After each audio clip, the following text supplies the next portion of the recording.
Assalamu alaikum. Il y a un verset dans le Coran qui fait parler les gens du paradis. Alhamdulillahi alladhi adhaba anna al-hazan.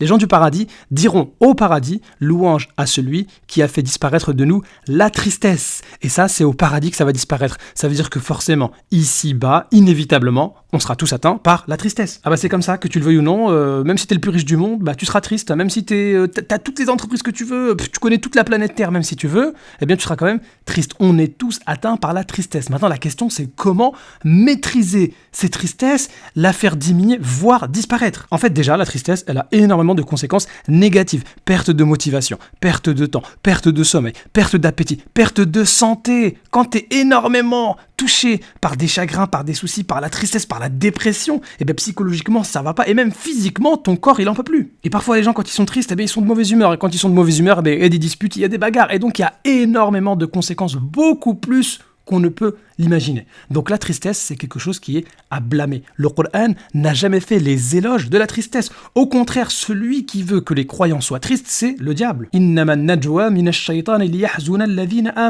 Donc la tristesse, elle est blâmable, mais pas tout le temps. Il y a une exception. Parfois, il y a une tristesse positive qui est après avoir commis un péché ou t'être éloigné d'Allah Azza wa Jal. Eh bien là, tu te dois d'être triste.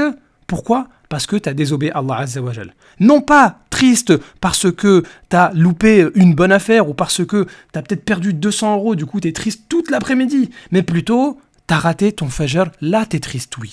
Tu t'es éloigné d'Allah Azza wa Jal, là t'es triste, oui. T'es face à une injustice, là t'es triste, oui. Mais même dans ce cas-là, même cette tristesse-là, elle doit être temporaire, elle doit être maîtrisée et elle doit te conduire à agir. Et non pas tu restes complètement déprimé toute la journée ou même toute l'année à ne plus rien faire, à te démotiver et à perdre confiance en Allah Azza wa Jal. Une tristesse est positive si elle t'incite à agir de la meilleure des manières. Donc la tristesse, de manière générale, elle n'est pas bonne, sauf si elle te pousse à agir et à te rapprocher d'Allah Azza wa Jalla. Par contre, ce qui est triste à dire, c'est que la plupart de nos tristesses sont liées malheureusement à quelque chose d'éphémère, à un bien que tu n'as pas obtenu, ou bien à un prestige qui t'a échappé. Et ça va te conduire au déchirement, ça va te conduire à la catastrophe. Alors, comment faire pour éviter ou faire diminuer cette tristesse-là ? Eh bien, premier moyen d'échapper à la tristesse, c'est la tahzan inna Allaha ma'ana. Ne sois pas triste puisque Allah est avec toi. Donc si tu as conscience que Allah Azza wa Jal, il est avec toi, mais comment tu peux être triste ? On rappelle que Allah Azza wa Jal, c'est le Seigneur de l'univers, c'est celui qui a tout créé. Donc si Allah il est avec toi, mais comment tu peux être triste ? La personne qui doit être triste, c'est celle dont Allah n'est pas avec elle. قل بفضل الله وبرحمته فبذلك فليفرحوا هو خير مما يجمعون. C'est en le bienfait d'Allah, en sa miséricorde, qu'on devrait être heureux. La joie, elle est là, elle est dans la révélation, dans le fait de méditer sur la création d'Allah Azza wa Jal, de méditer sur ses noms et de parler du bienfait d'Allah Azza wa Jal. Et ça, c'est mieux que tout ce que tu peux rassembler, puisque ta tristesse, lorsqu'elle est dissipée par du matériel ou par certaines personnes, eh bien ça va être temporaire. Alors que Allah Azza wa Jal, si tu médites sur ses bienfaits, si tu es avec Allah Azza wa Jal, c'est une tristesse qui va disparaître totalement et tu seras dans la joie éternelle. Ala inna awliya Allah la khawfun alayhim wa la hum yahzanun. Les alliés d'Allah, eh bien, ils ne seront pas tristes, mais qui sont-ils ? Alladhina amanu, ceux qui ont cru, wa kanu yattaqun, et qui craignaient Allah. Donc peut-être que si tu es dans une grande tristesse qui te ronge de partout, peut-être que c'est parce qu'il y a un problème avec la crainte d'Allah Azza wa Jal, la piété. Peut-être que tu ne crains pas assez Allah Azza wa Jal pour qu'il te fasse disparaître ou diminuer cette tristesse-là. Wa laqad na'lamu annaka yadhiqu sadruka bima yaqulun. Et lorsque tu te plains que les gens parlent sur toi, te calomnient, t'insultent, te font du mal. Mais c'est ce qui s'est passé au prophète, alayhi salatu wassalam. Et Allah Azza wa Jal, comment il a fait pour le rassurer, pour dissiper cette tristesse-là ? Fasabbih bihamdi rabbika wa kum minas sajidin.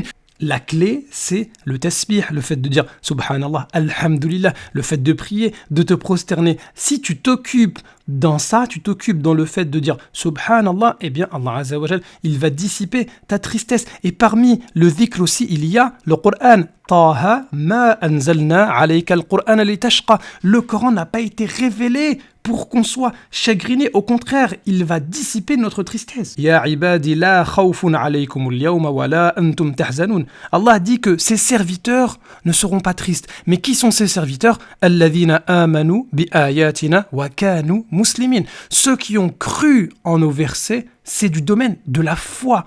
Et ceux qui étaient musulmans, soumis. Donc on accepte la décision d'Allah Azza wa Jal, puisque parfois on est triste parce qu'on n'est pas d'accord au fond de nous avec ce qui s'est passé. Mais si tu acceptes la décision d'Allah Azza wa Jal, si tu es vraiment soumis à Allah, eh bien là ta tristesse elle va disparaître puisque tu as confiance en Allah Azza wa Jal. Tu sais que celui qui veut le plus le bien aux créatures, eh bien c'est Allah Azza wa Jal, c'est le tout miséricordieux et il est parfaitement sage et il est tout puissant, donc il peut tout faire et c'est celui qui veut le plus t'aider, donc tu es parfaitement soumis. Et c'est là la deuxième condition pour nous aider à dissiper la tristesse, c'est le fait d'accepter les décisions d'Allah Azza wa Jal. Puisque ce qui s'est passé, c'était inévitable. Allah Azza wa Jal le savait à l'avance. Ma asaba min musibatin fil ardi wala fi anfusikum illa fi kitabin min qabli an nabra'aha. Nul malheur n'atteint la terre, ni vos personnes, qui ne soit enregistré dans un livre avant que nous ne l'ayons créé. Et Allah Azza wa Jal, il nous dit cela afin que vous ne vous tourmentiez pas.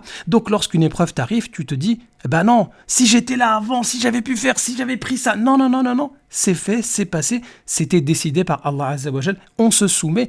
Et si tu réfléchis comme ça, ben ta tristesse, elle va grave diminuer. Troisième solution contre la tristesse. En plus d'être, premièrement, avec Allah Azza wa Jal, dans le tasbih, dans le fait de réciter le Coran, de le craindre, etc. En plus d'être, deuxièmement, convaincu que ce qui est arrivé, c'était inévitable, eh bien, troisièmement, de te dire que ça aurait pu être pire que cela. Et donc on peut toujours relativiser. Tu es triste, tu es angoissé, ça ne va pas, etc. Mais dis-toi que ça aurait pu être pire. Et Allah Azza wa Jal nous donne un exemple concret dans Surat Ali Imran. فَأَثَابَكُمْ غَمًّا بِغَمٍّ لِكَيْ لَا تَحْزَنُوا عَلَى مَا فَاتَكُمْ وَلَا مَا أَصَابَكُمْ. Durant la bataille de Uhud, les croyants ont désobéi au prophète alayhi salatu wassalam. Conséquence, ils ont perdu face à l'ennemi, ils ont perdu des biens, ils ont aussi perdu des gens. Donc c'était plusieurs malheurs et ça les a attristés. Alors Allah Azza wa Jal leur a montré que ça aurait pu être pire et il y a eu une rumeur comme quoi le prophète alayhi salatu wassalam lui-même a été tué. Et donc c'était une tristesse qui était encore plus grande.